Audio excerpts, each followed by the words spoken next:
Hola, bienvenidos a Enclave de Gol, donde estamos entre la estrategia y la pasión. Exploraremos el fútbol más allá del marcador. Cada episodio te sumergirá en historias, tácticas, datos y emociones que hacen del gol un verdadero arte y una pasión universal. Con un enfoque cultural y periodístico, ofrecemos análisis y relatos que nos conectan con la esencia del juego. Este será tu espacio para descubrir el lenguaje secreto del gol.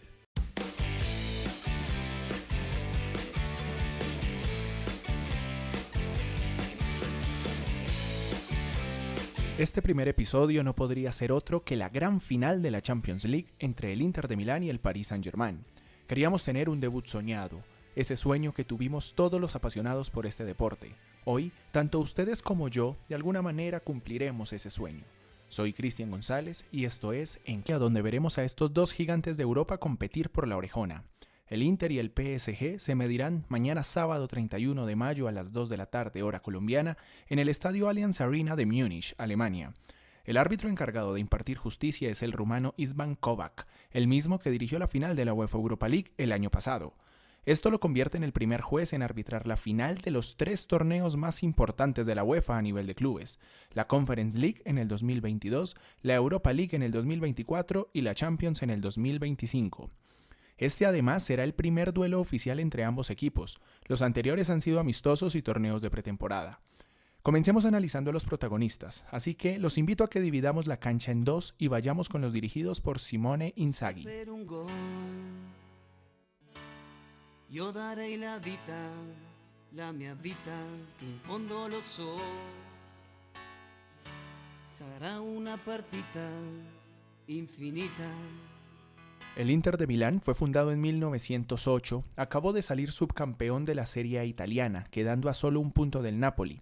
Ambos equipos llegaban a la última fecha con posibilidades de salir campeón, y aunque los nerazzurri vencieron 2-0 al Como, con el mismo marcador los napolitanos se aseguraron el scudetto ante el Cagliari. En la Copa Italiana, el Inter llegó hasta la semifinal. En la ida igualó 1-1 ante el Milan y en el partido de vuelta, siendo ellos locales, cayeron 3-0. Repasemos el camino que han tenido para lograr asistir a esta cita que nos compete. En la primera fecha de la fase de Liga visitó al Manchester City. Ninguno de los dos logró hacerle daño a su rival e igualaron sin goles. Ya en la segunda fecha se impusieron 4-0 a Estrella Roja y continuaron su senda ganadora derrotando en condición de visitante al Young Boys 1-0. Luego recibieron y derrotaron 1-0 al Arsenal y al Leipzig. Pero su racha se vio interrumpida en la sexta fecha, cuando cayeron de visita 1-0 ante el Bayer Leverkusen. Regresaron a la victoria en la fecha siguiente, ganando de visita y por la mínima al Sparta Braga. Cerrarían esta fase de liga goleando 3-0 al Mónaco. En la tabla de clasificación general terminaron de cuartos, hicieron 19 puntos, lograron 6 victorias, un empate y una derrota. Anotaron 11 goles y recibieron solamente 1. Al lograr esta muy buena posición en la tabla, no tuvieron que jugar 16avos. Entonces en los octavos se enfrentaron al Feyenoord, al que derrotaron 2-0 en la ida y 2-1 en la vuelta. En cuartos tenían un difícil reto al enfrentar al Bayern Múnich. Ahí nos ofrecieron una llave muy apasionante que yo creo que todos recuerdan. En el partido en Alemania, sobre el cierre del partido, los italianos lograron la victoria 2-1 y en Italia también en un partidazo igualaron 2-2. Llegaron a la semifinal y de este sí que estoy seguro que se acuerdan. Ante el Barcelona fue quizá la mejor llave del torneo. Si se recuerdan otra, por favor coméntenmela, porque en la ida, en España, repartieron puntos, igualaron 3-3, pero días después en Italia este sí fue un verdadero partidazo. Se acabó el primer tiempo 2-0 a favor del Inter. En el minuto 60 el partido ya estaba igualado 2-2. En el 87 el Barcelona anotó ese tanto que los llevaba a la final y seguro todos dijimos, no, ya está, se liquidó. Pero no, el destino por supuesto que tenía un plan completamente diferente, porque en el 93 Acerbi convirtió ese gol que llevó esta deliciosa serie a la prórroga. Y bueno, claro, por supuesto que con el aire en la camiseta y ese envión psicológico que siempre da este tipo de partidos, Davide Fratesi, el mismo que le dio la victoria al final en Alemania, ¿se acuerdan? Como al minuto 87, este fue el héroe que liquidó la semifinal y nos tiene hablando hoy de la escuadra nerazzurra previo a la final. El Inter de Milán ha sido campeón en 3 ocasiones de la Champions, en 1964, en 1965 y en el 2010. Yo creo que esta sí la recordamos todos, ¿no? José Mourinho era el director técnico y se la ganó al Bayern Múnich. Ahora sí, pasemos la mitad de la cancha y ahora hablemos de los dirigidos por Luis Enrique.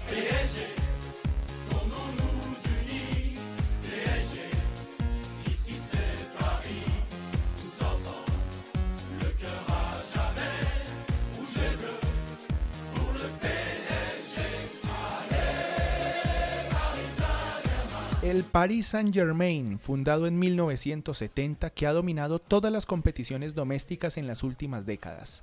Este año logró su 13º título de la Ligue 1 con 19 puntos de ventaja, y eso que perdieron algunos de los últimos partidos, imagínense si no.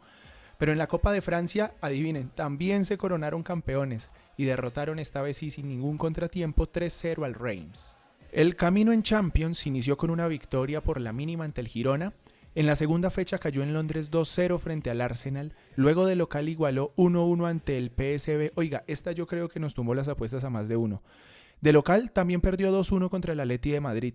Siguió sin sumar cuando visitó al Bayern Múnich y perdió 1-0, pero volvió a la victoria en la fecha 6 cuando visitó al Salzburgo y lo goleó 3-0. Siguió recuperando los puntos que perdió al inicio, recibió y derrotó 4-2 al Manchester City, que por cierto también fue un partidazo. Y la liga la finalizaron con otra victoria, esta vez de visitante, ganándole 4-1 al Stuttgart. En la tabla de clasificación general terminaron de 15, hicieron 13 puntos, ganaron 4 partidos, empataron 1 y perdieron 3. Anotaron 14 goles y recibieron 9. Ellos sí tuvieron que jugar 16avos, pero no tuvieron que salir de Francia porque se enfrentaron al Brest. A este lo eliminaron sin ningún problema. En la ida los golearon 3-0 y en la vuelta fue un apabullante 7-0. Pero en los octavos las cosas serían diferentes. Se enfrentaban al Liverpool. Ellos fueron los mejores de la fase de liga. En la ida, siendo locales, perdieron 1-0. Cuando visitaron Inglaterra, le devolvieron ese 1-0 al Liverpool y llevaron la serie hasta los penales. Ahí se impusieron los franceses y accedieron a cuartos de final. Nuevamente les tocó ante un equipo inglés, pero esta vez ante el Aston Villa. En la ida en París ganaron 3-1, por eso no importó que perdieran 3-2 en el partido de vuelta. En semifinales nuevamente viajaron a Inglaterra. Esta vez sí no sufrieron porque en Londres ganaron 1-0 y en la vuelta ganaron 2-1. El Paris Saint-Germain nunca ha sido campeón de Champions. Su mejor desempeño fue en el 2020 cuando perdieron la final ante el Bayern de Múnich. Bueno, continuemos este recorrido de esta gran final de la Champions hablando de estadísticas. Y sí, yo sé que es una final, que las finales se ganan y no se juegan, que una vez ruede el balón, todo lo que está en el papel se queda. Pero bueno, si les sirve como para ayudita para el parlay o simplemente les gusta saber de estadísticas, pues nada, hablemos de ellas. Comencemos por el lado del Inter. En esta edición de Champions han jugado 14 partidos, ganaron 10, empataron 3 y perdieron solamente 1. Anotaron 26 goles con una media de 1.86%. Eso quiere decir que por partido generalmente anotan casi 2 goles. Han recibido 11 goles con la media del 0.79. En posesión tienen 47.72%. Han logrado 8 porterías invictas. Han recibido 32 tarjetas amarillas y no han recibido ninguna tarjeta roja. El jugador más destacado, por supuesto, en cuanto a goles, es Lautaro Martínez, el Lautaro. Ha jugado 36 partidos y ha anotado 9 goles, nada mal, ¿no? Ahora por los lados parisinos, el Paris Saint-Germain ha jugado 16 partidos, ha ganado 10, empató 1 y perdió 5. Ha anotado 33 goles con una media del 2.07%. Ha recibido 15 con una media del 0.94%. En posesión tiene 59.57%. Ha logrado 6 porterías invictas, 17 tarjetas amarillas y una tarjeta roja. El jugador más destacado también por goles es Ousmane Dembélé con 14 partidos y 8 goles anotados. Esto quiere decir que en cuanto a porcentajes, promedios y demás, Lautaro es más efectivo que Dembélé. Viéndolo por acá también, bueno, tiene 16 partidos el París, 14 el Inter, pero la misma cantidad de victorias, es más ganador el Inter, es mucho más de anotar París. Va a ser un buen duelo porque el París por lo general, como decía en la media, tiene 2.07, pero el Inter en recibir no alcanza ni siquiera el 1%. Va a ser un partido muy interesante, ojalá las estadísticas esta vez sí tengan que ver, porque de ser así, pues vamos a tener un partido de ida y vuelta. Y justamente con eso vamos a continuar, vamos a hacer un análisis táctico.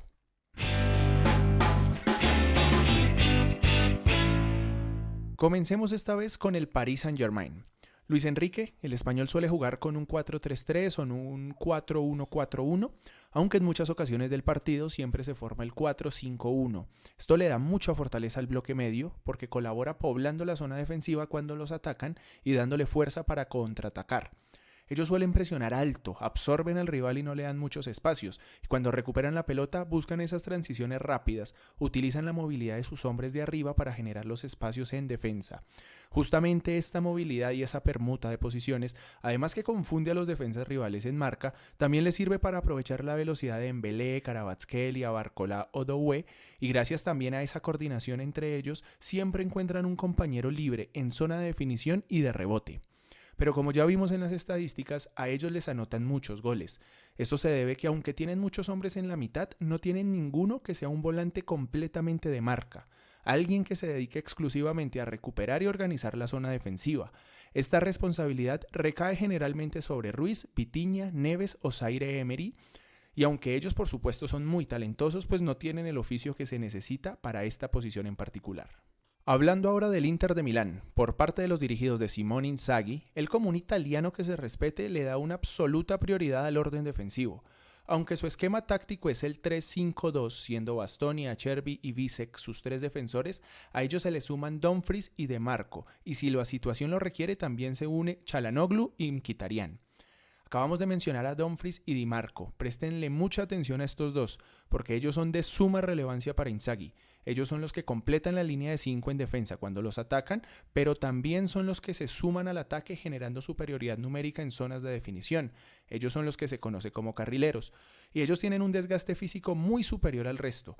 Por eso es la posición en la que más rotación maneja el italiano. Generalmente son sustituidos por Darmian, Carlos Augusto o Bastoni. Este es un equipo absolutamente compacto y muy ordenado en todas sus líneas. Además de tener recambios que oxigenan y generan peligro a los rivales, aunque por momentos el Inter adopta una presión baja y retrocede el bloque, obligando a los rivales a salir, los mediocampistas cumplen un rol magnífico. Ellos recuperan o hacen una presión tras pérdida y logran esa transición rápida también para surtir a la dupla de adelante, que son Thuram y Lautaro generalmente.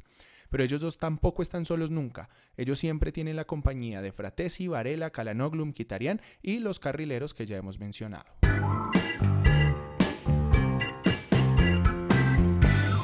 Anteriormente ya había mencionado algunas curiosidades, pero vale la pena recordarlas, como por ejemplo el árbitro va a ser el primero en la historia en dirigir una final de las 3 competiciones más importantes de la UEFA en cuanto a clubes se refiere, que fue la Conference en el 2022, la Europa en el 2024, pues ahorita la Champions en 2025. El Paris Saint-Germain jamás ha ganado una Champions League, el Inter sí, ha ganado 3 en el 64, 65 y 2010.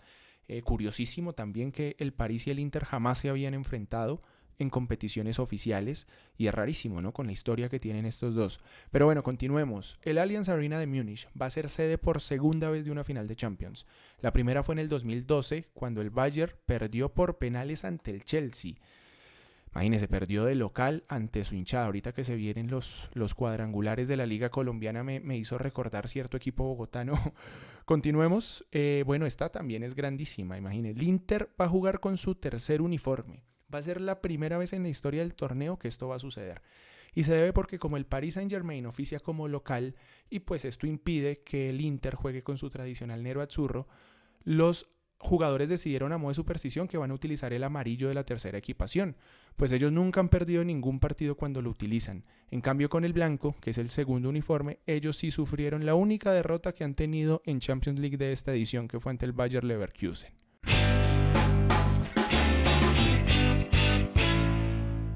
Bueno, y hasta acá este primer episodio de En Clave de Gol.